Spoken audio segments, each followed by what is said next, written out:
Boa tarde a todos. Meu nome é Gustavo, trabalho atualmente na Trustwave do Brasil. A ideia de conversar um pouco sobre esse assunto é devido a várias análises que a gente fez ao longo do ano em várias empresas de pequeno, médio e grande porte. E uma situação onde não é muito... As empresas não têm uma certa cultura, né? Que é a questão de a validação da segurança nos ambientes, né? O que eu tenho ouvido muito é que as empresas, às vezes, não estão muito preocupadas pelo fato de não ter acontecido nenhum evento, nenhum incidente de segurança dentro das empresas, né? Então, e apesar de a gente analisar e ver que realmente tem alguns problemas simples, e o pessoal não está interessado muito no investimento, tá? Eu digo, e consertar os problemas encontrados.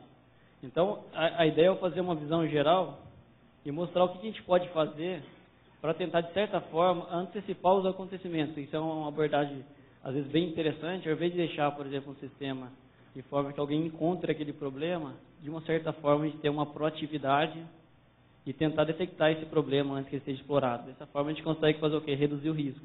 A gente consegue mitigar, né? Então, ou seja, e tentar consertar essa vulnerabilidade.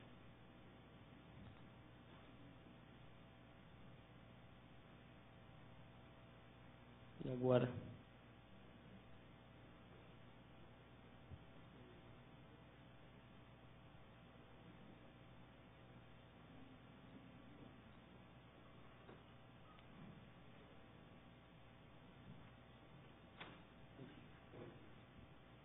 Agora foi.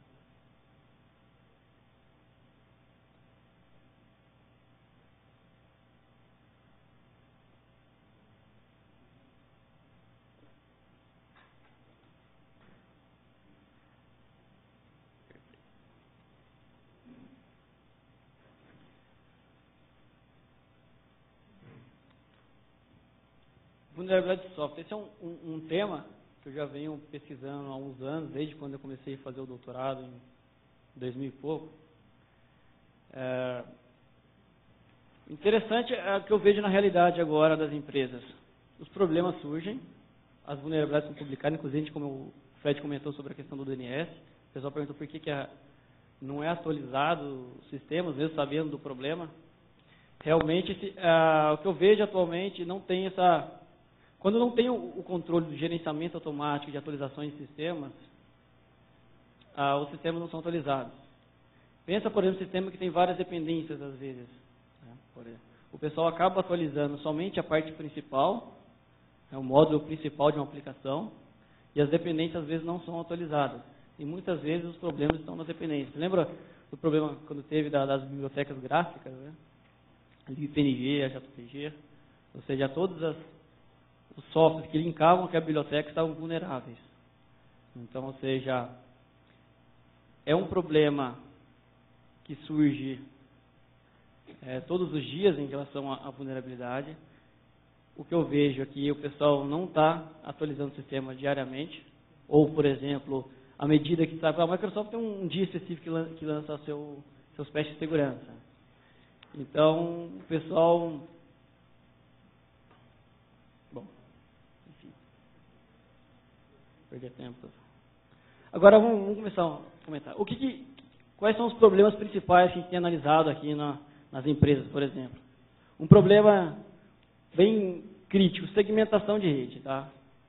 O pessoal, às vezes, tem um conceito somente de implementar um firewall e não ter a segmentação correta, da onde colocar os componentes de rede. Às vezes o pessoal coloca um firewall numa rede, faz a proteção de perímetro de entrada de dados, fazer o controle de acesso, por exemplo, e muitas vezes que eu vejo, o banco de dados está na mesma rede de uma aplicação web, ou se não, às vezes na mesma máquina. Não tem um conceito de criar uma outra rede interna, de colocar o banco de dados numa rede interna, o servidor de aplicação numa DMZ e fazer a comunicação, às vezes, separação de camada de apresentação, negócio e banco de dados, né? Desenvolvimento de software. Aplicações que são desenvolvidas. Então, também trabalho um pouco vendo essa parte de revisão de código, teste de penetração e aplicação. Desenvolvimento de software é um problema que várias vezes eu comentei aqui no GTS, desde o início que eu comecei a trabalhar, não estou vendo uma evolução, uma preocupação tão grande no desenvolvimento. Os problemas continuam sendo aqueles absurdos que a gente acaba vendo. O pessoal não tem noção, assim, vamos falar em geral, não generalizando, não tem noção do conhecimento dos problemas de segurança. Por exemplo, o pessoal vai codificar uma coisa bem simples, não sabe as consequências daquele problema.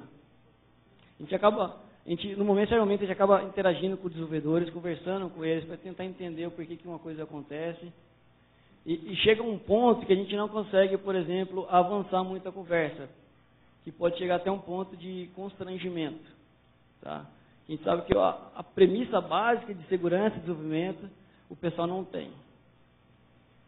E, consequentemente, as coisas que eu vejo, por exemplo, em ambientes em geral, principalmente ambientes de sistemas de comércio eletrônico, grandes interfaces, webs bonitas, maravilhosas, design, preocupação, o pessoal trabalha bastante com design, gráfico. Né? Se vocês pararem para analisar o que tem para trás, a camada de negócio, né? Depois da camada de apresentação, vocês ficam de boca aberta. Tá? E o interessante, por exemplo, e ver que às vezes são locais onde eu compro, né? Eu como usuário final, faço compras. E apesar das recomendações de segurança que a gente tem, cai num determinado momento que às vezes a equipe de segurança de uma empresa sabe dos problemas, só que leva para a empresa para tentar fazer o quê? Conseguir verbas para fazer aquela remediação daquele problema, as verbas não são aprovadas. Questão de justificativa, de impacto de negócio, se vai melhorar as compras ou não. Estou falando de pequenas, médias e grandes empresas, tá? Com a visão. Você não tem oportunidade de analisar quais são empresas aí.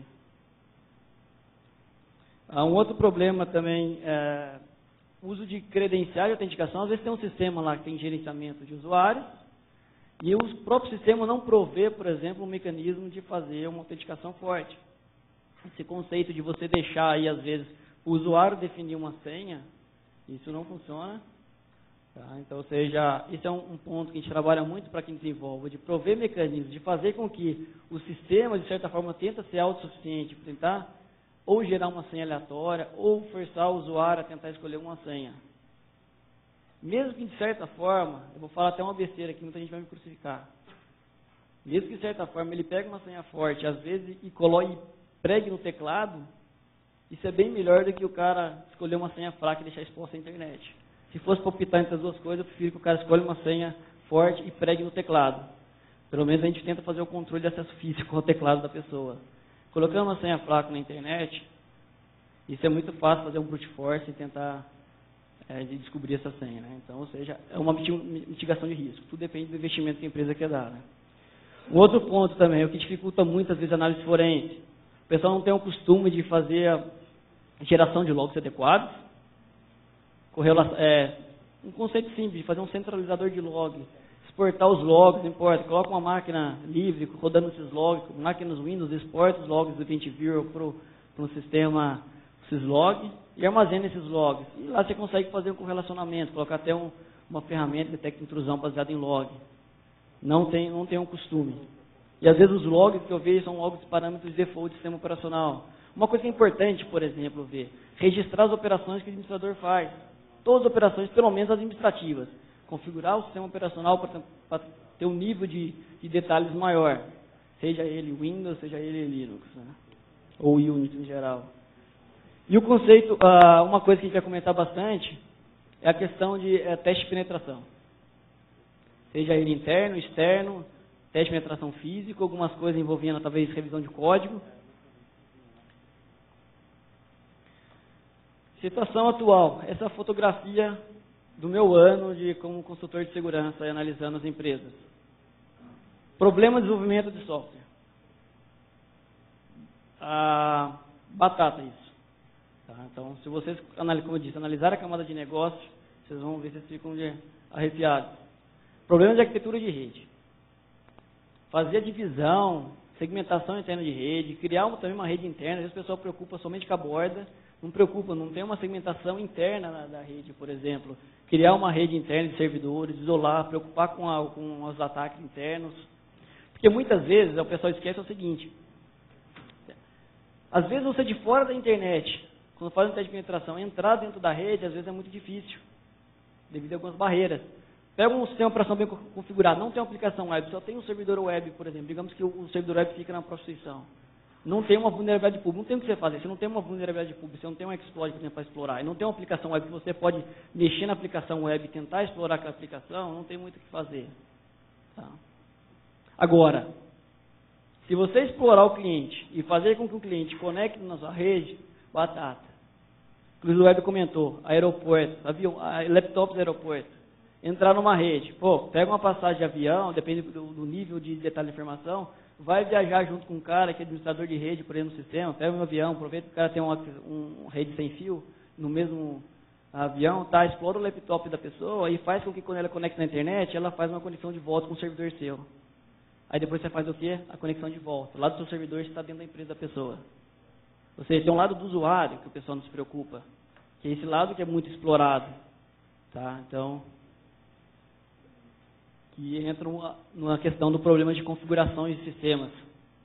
Antivírus, pô, um negócio básico, quem não sabe antivírus, pô, até minha mãe lá não vive sem antivírus, paranoica se não tinha antivírus na máquina, pô, mas vai ver isso no mundo empresarial, não tem um costume, às vezes você vê, tem antivírus, tem, vamos ver, está atualizado? Não está atualizado, instalou na primeira vez, porque faz parte de uma imagem de um sistema operacional, que o cara replicou no sistema operacional em outras máquinas, mas não atualizou o antivírus mais. Pelo menos para detectar uns malwares simples, né, baseados em alguns heurísticos. E uma coisa também que é interessante, que é a fragilidade humana, que é uma coisa que o pessoal não tem muito costume também, que não sei, daqui a um tempo vai começar a se preocupar, que é o tal de teste de penetração físico. Que a pessoa tentar ter o acesso físico de uma empresa, entrar no CPD e coletar dados. Depois tem alguns casos que a gente pode comentar. Em geral, formação inadequada. Por que isso acontece? Formação inadequada. O pessoal vai entrar, já vai administrar o sistema, vai desenvolver um software, mas não tem bagagem. Pode ser por problemas de faculdade, de graduação, ou a pessoa entrou numa empresa porque é amigo de outra e colocou para trabalhar junto, a pessoa não tem capacidade técnica suficiente para operar um sistema, ou para administrar uma rede, ou para trabalhar na segurança de uma empresa, e acaba fazendo as coisas básicas. Ou seja, o time está mexendo, o time está ganhando, se mexe. Fez o que tem que fazer e não mexe mais. Que é falta de treinamento. Às vezes as empresas também não investem muito em treinamento. Assim. Às vezes, vamos lá, tá, paga um evento, vai no evento, lá o funcionário vem. Pô, mas às vezes o conteúdo de um evento não é aquilo que ele precisa para trabalhar. Tá, vamos fazer, aqui eu tenho uma estrutura, eu tenho tal sistema operacional, eu tenho tal aplicação web, eu vou tal linguagem, vou contratar alguém para dar um curso de programação segura voltado na arquitetura, sei lá, J2EE, não importa se é .NET, o cara trabalhou, vamos trabalhar só nisso, eu tenho tal sistema, vou contratar alguém para fazer um treinamento de administração de sistema avançado. Pô, até um sistema OpenBCD para você colocar, configurar certinho, tem muita coisa para você fazer. Apesar de ser um sistema operacional seguro, de teoria, né, como base, tem muita coisa para você fazer. Um Linux, pô, para você fazer um hard no Windows, eu já tive a oportunidade de começar um projeto de fazer meu próprio Linux do zero, de fazer até compilações, mudar o compilador para compilar o software de maneira diferente, de linkar as bibliotecas, de configurar. Se fazer uma coisa paranoica, é trabalhoso, mas tem muita coisa para fazer. Eu não confio muito nas instalações de sistemas, tá? Qualquer distribuição que seja. E desconhecimento que está fazendo. O pessoal acaba fazendo uma coisa, você chega para conversar com o pessoal, interessante, vamos tentar entender o motivo, né? Por que o sistema está dessa forma, por que não foi configurado nisso. Pois o pessoal não sabe. Não sabe que tem a possibilidade de acontecer alguma coisa, não sabe que existe uma opção de uma configuração, e tem que desabilitar ou desabilitar. Né? Então, ou seja, o pessoal fez, você pergunta às vezes por que está falando, tem um IPS, não sei o quê. Mas por que você está usando IPS?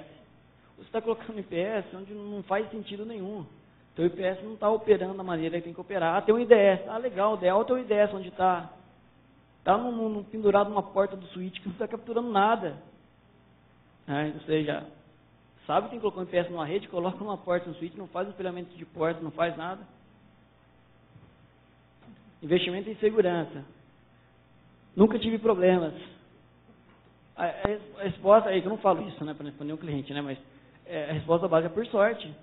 Porque seu sistema não foi sondado, seu sistema não foi atacado, porque tem pessoa que tem interesse nele. Se você pegar um sistema, por exemplo, o pessoal tem um objetivo de entrar numa rede, entrar num ambiente, o pessoal vai cutucar e vai achar. Não adianta, de uma forma ou outra não. Ou seja, internamente, se o cara tem o objetivo daquela informação, o cara pode fisicamente entrar numa empresa, através de espionagem industrial, entrar, suborno. Né? Se não consegue tecnologicamente, o cara vai tentar explorar humanamente, tá? Quando aquela informação tem um...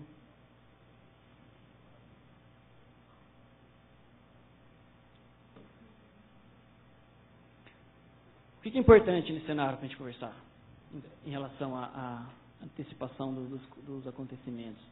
O principal ponto é proatividade. Tá? A gente tentar detectar aqueles problemas antes que uma pessoa com intenção maliciosa vá e detecte e ataque o sistema de uma forma ilícita. Né? Então a intenção é o que é? A gente fazer essa análise antes que alguém faça. Identificação de vulnerabilidades antes de serem exploradas e, consequentemente, diminuição de riscos. O que a gente pode fazer hoje em dia em termos de software? Tá? A gente pode trabalhar com teste de penetração e aplicação. O objetivo de um teste de penetração e aplicação. Vamos fazer um teste de penetração e aplicação. Legal, tá? Qual é o seu objetivo? Quer testar o quê? Um exemplo, eu tenho um sistema, que eu tenho uma interface que eu forneço para os meus fornecedores, para os meus parceiros entrarem e fazer um registro. Legal, você quer testar o quê? O que o seu fornecedor consegue fazer com o teu sistema? É legal, qual que é a credencial dele? Então me dá uma credencial igualzinha do teu fornecedor. Vamos ver o que consigo fazer no lugar dele. Então depende do objetivo. O objetivo, por exemplo, do sistema de comércio eletrônico. Eu não estou preocupado, às vezes, somente o cara entrar e ganhar o acesso ao sistema operacional, né? Seja ele através da exploração de vulnerabilidades da aplicação web, do banco de dados, do sistema operacional, não. Às vezes eu estou interessado também em ver a lógica de negócio. Será que eu consigo comprar um produto com outro valor? Muito simples isso. Problemas, isso é muito comum. A gente encontrar lógica, o pessoal abusa muito, não sei como, variáveis ocultas em formulários que submetem preços para o servidor. Em vez de, por exemplo, o lado, isso eu já vi, em vez do lado, por exemplo, da regra de negócio, você saber exatamente o preço de um produto, às vezes ele manda para o browser voltar para o usuário. Teve um caso nos Estados Unidos também, que procurando na internet, não vê, um cara comprou um carro aí, por $10, um carro aí, porque foi na justiça e ganhou o carro, não fez nada. O cara, o que ele fez? Ao invés de utilizar o browser, o cara colocou um proxy, geralmente, por exemplo, quando a gente faz um teste de penetração em aplicação web, qual a ferramenta de ataque? Só que ferramenta nada mais é que um proxy. Um proxy, você instala na sua máquina, você redireciona o seu servidor web, o seu browser, para mandar requisição para esse proxy, sei lá, um Paros, ou ferramenta do tipo. Esse proxy vai abrir na sua cara, você manipula a sua requisição da maneira que você quer, vai modificando os parâmetros, e depois submete para o servidor. E da mesma forma a gente consegue testar a aplicação cliente. Quando volta, a gente consegue mudar os parâmetros e voltar para a aplicação cliente novamente, para ver o que acontece. Tem coisas também que deixa bem claro, tem coisas que ferramentas automáticas não pegam. Não adianta. Tem uma ferramenta, tal, não vou citar nomes, que pensa que faz tudo, não faz. Teve um caso, um exemplo de um teste de penetração que a gente fez, por exemplo, foi, tinha um sistema diskless que conectava, tudo criptografado, que conectava para um quiosque, que conectava no servidor para fazer uma coisa e voltava. Não tinha acesso. O que a gente fez? Como é que a gente conseguiu ter acesso a um sistema? Simples. A gente mudou a requisição, o parâmetro da requisição SQL em memória no sistema diskless. Lógico, é um problema que o servidor não estava validando corretamente, ou tratando o SQL de uma maneira...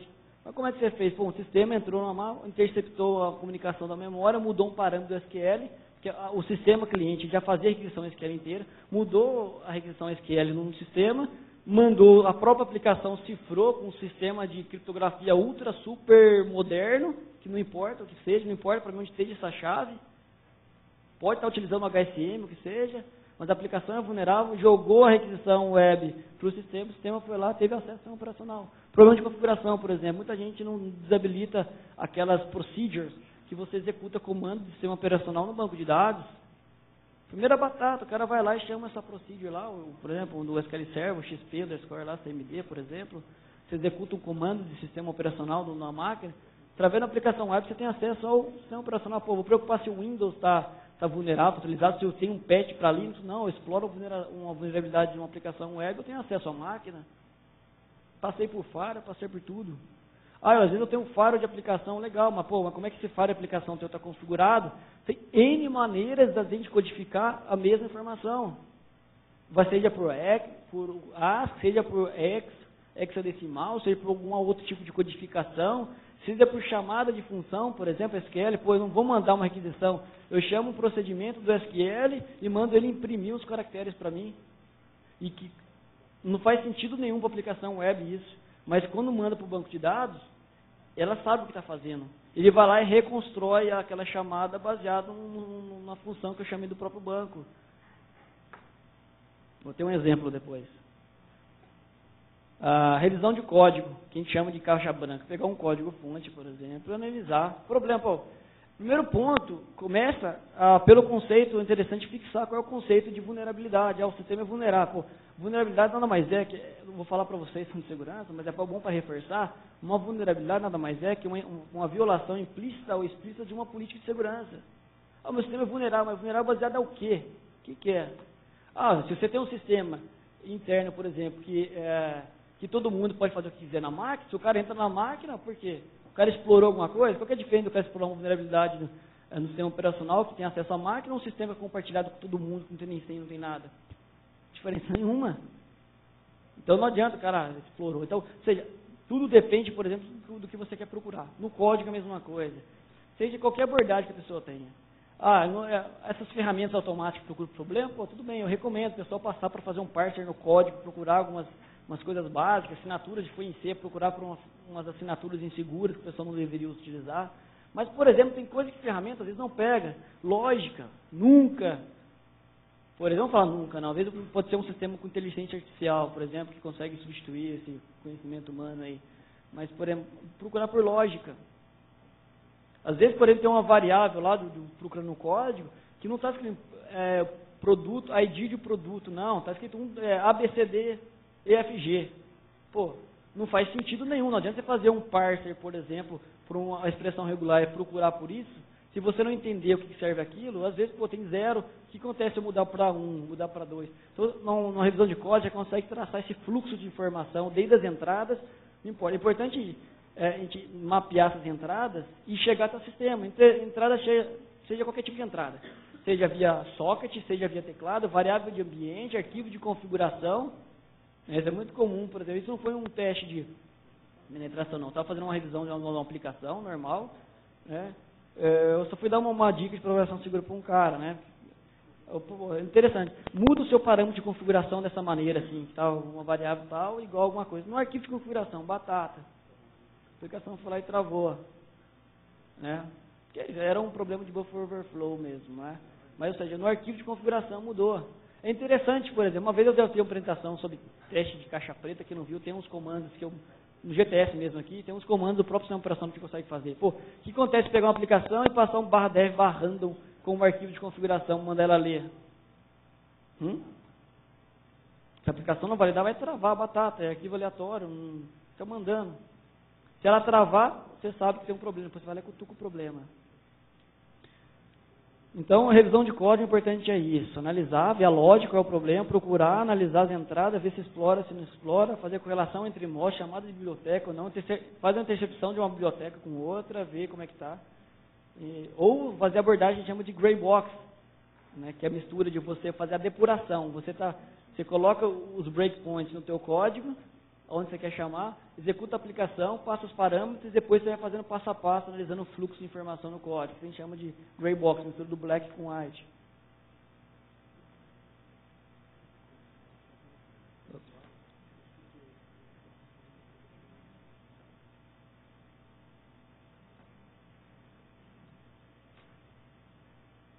Isso foi passado por um parâmetro de formulário web. É tão complexo, depende do que você fazer. Na verdade, daqui que a gente fez? A gente fez uma injeção de uma ferramenta que faz consulta do banco de dados na aplicação.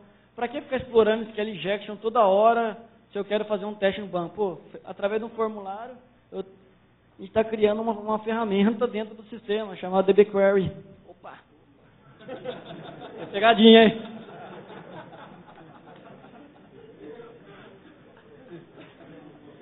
Esse aqui gravou, né? Quase não deu essa, amigo. Então, aí depois nessa ferramenta, exemplo, N outras criatividades, tá? Depois chama essa ferramenta, o que ele vai criar? Vai criar se vocês analisarem o código aqui, vocês vão ver que ele vai criar uma página HTML que vai ter um input lá, vai ter dois text box, você coloca a requisição SQL que você quer ali no banco, ou seja, através de uma vulnerabilidade, uma entrada mal validada, por exemplo, a gente inseriu uma ferramenta lá dentro e depois facilitou a mesma coisa entrar no sistema e colocar um backdoor. Então é um backdoor só que de aplicação web. Tá? Depois você faz as consultas dos bancos e procura outras coisas. Para quê? Para você, às vezes, deixar seu teste de penetração um pouco mais limpo, um pouco mais bonito. Ao invés de essas ferramentas que fazem brute force, de ficar tentando várias Cell Ninja, essas coisas que fica testando. Né? Então, uma vez você achou, inseriu, depois você vai lá e manda os comandos SQL normal. Tranquilo, limpo, bonito, bem profissional. Verificação agora em arquitetura de rede, que a gente chama. Importante reforçar agora a importância de teste de penetração interna. O pessoal às vezes tem o costume, às vezes, em alguns locais, de realizar teste de penetração externo.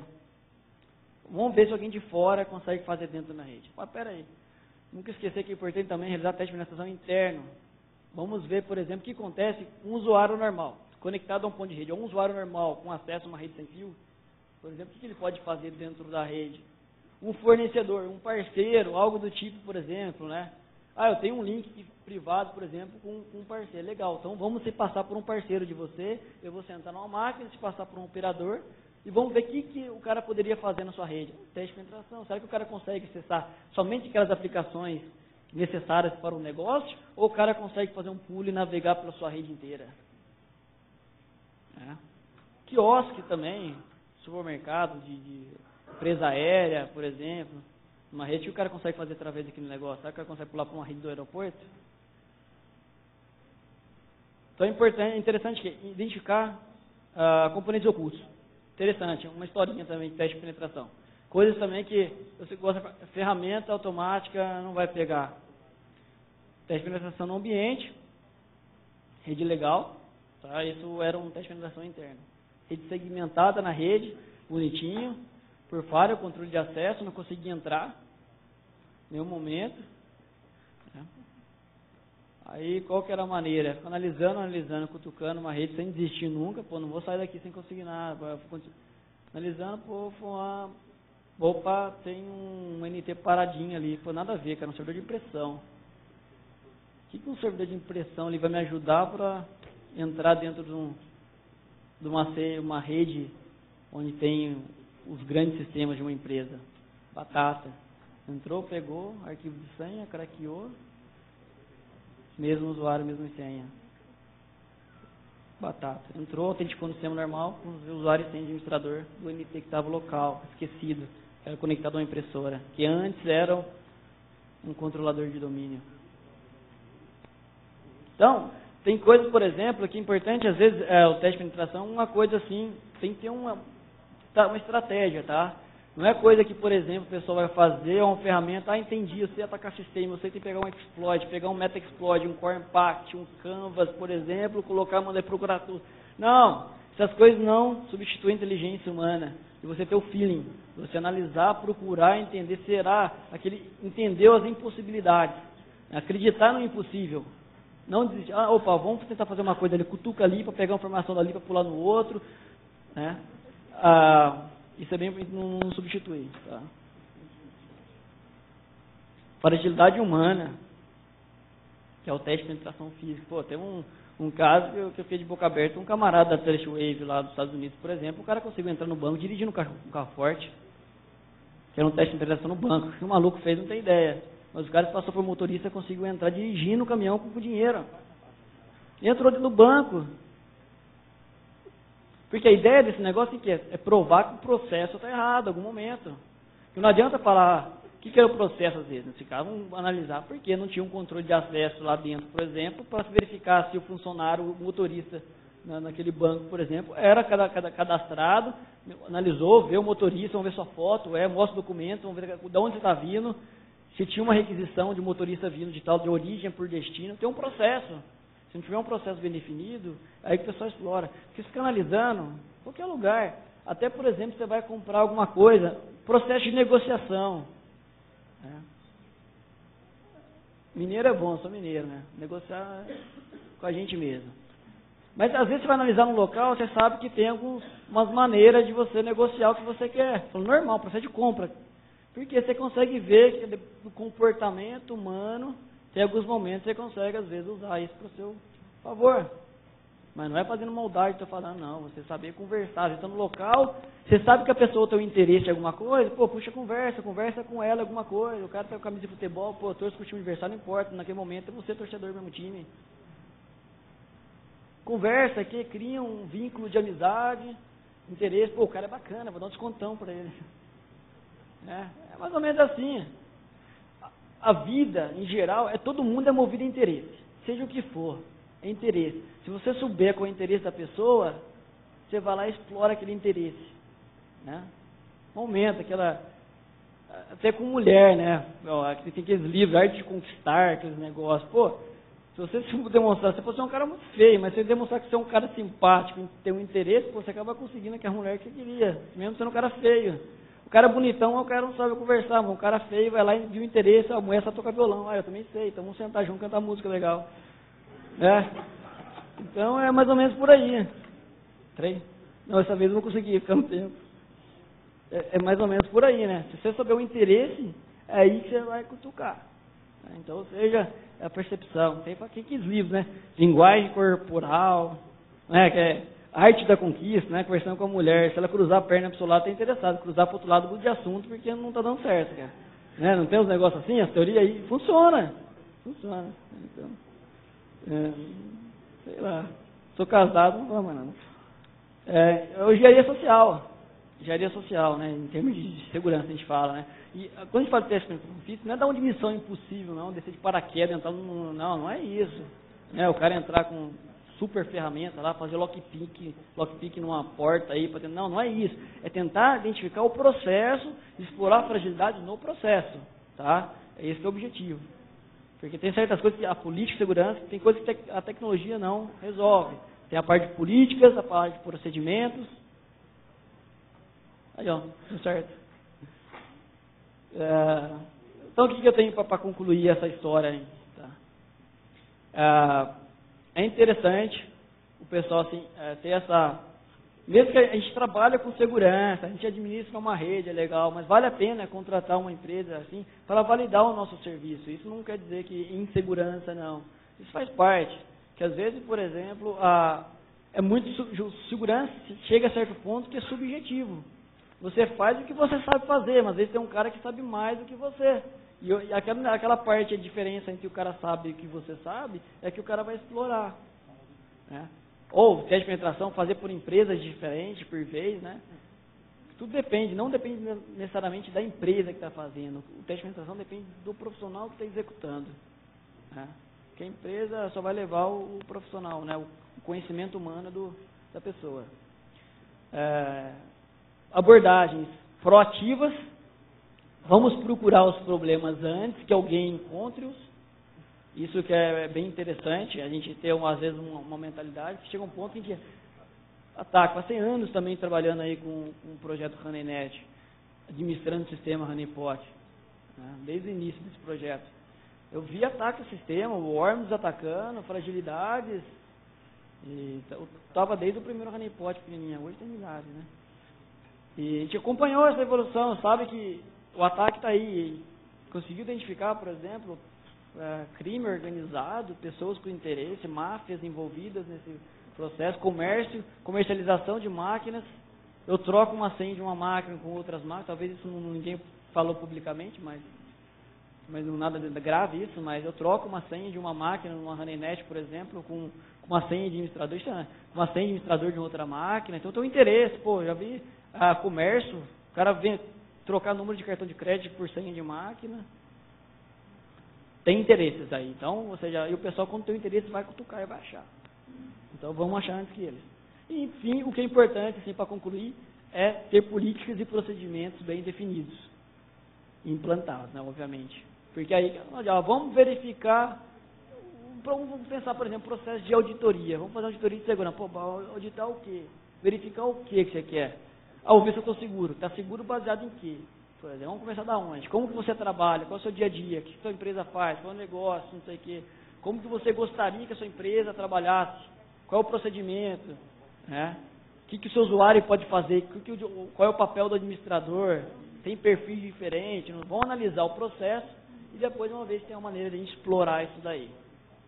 Isso já não é o teste blind, né? Mas é o famoso lavar roupa suja em casa. Né? Bom, primeira vez na vida eu acho que eu consegui fazer no tempo. Bem, estamos em cima do horário, mas podemos ter um tempo para uma pergunta, se alguém quiser se manifestar. Microfone no centro. Dá uma olhadinha nas salas. Nós temos alguma coisa online aqui?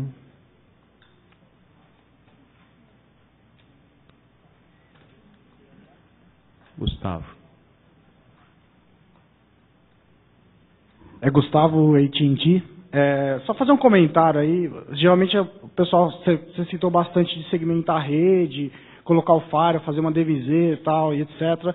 Queria fazer só um comentário que muitas vezes o pessoal coloca o Firewall, aí vai liberar lá para o DNS que está na DMZ, está protegido pelo Firewall, mas o DNS não está com patch, como o Fred já falou. E só reforçar de novo para o pessoal aplicar o patch, que eu acho que é mais importante do que ficar pensando em elucubrando esse tipo de coisa. Só isso. Obrigado, pessoal. É o famoso conceito de segurança em camadas. Cada um fazendo a sua parte. Obrigado. Danton. Oi. Não vai fechando não. Pode. Fugindo das perguntas. Seguinte,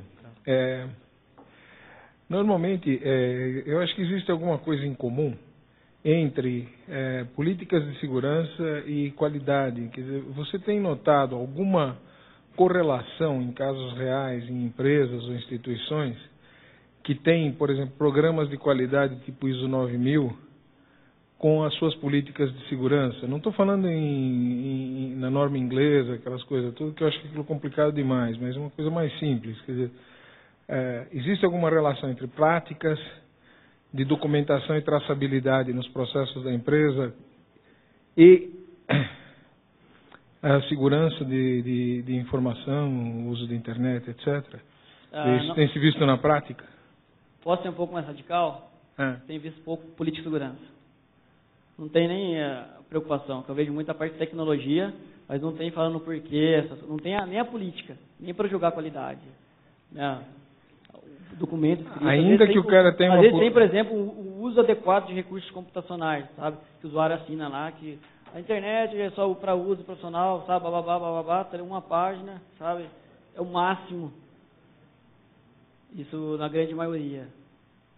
O pessoal não está se preocupando com a política de segurança. O pessoal faz as coisas, mas não sabe por quê. Não tem nada resguardando aquilo que ele está fazendo. Tá. Então, eu acho...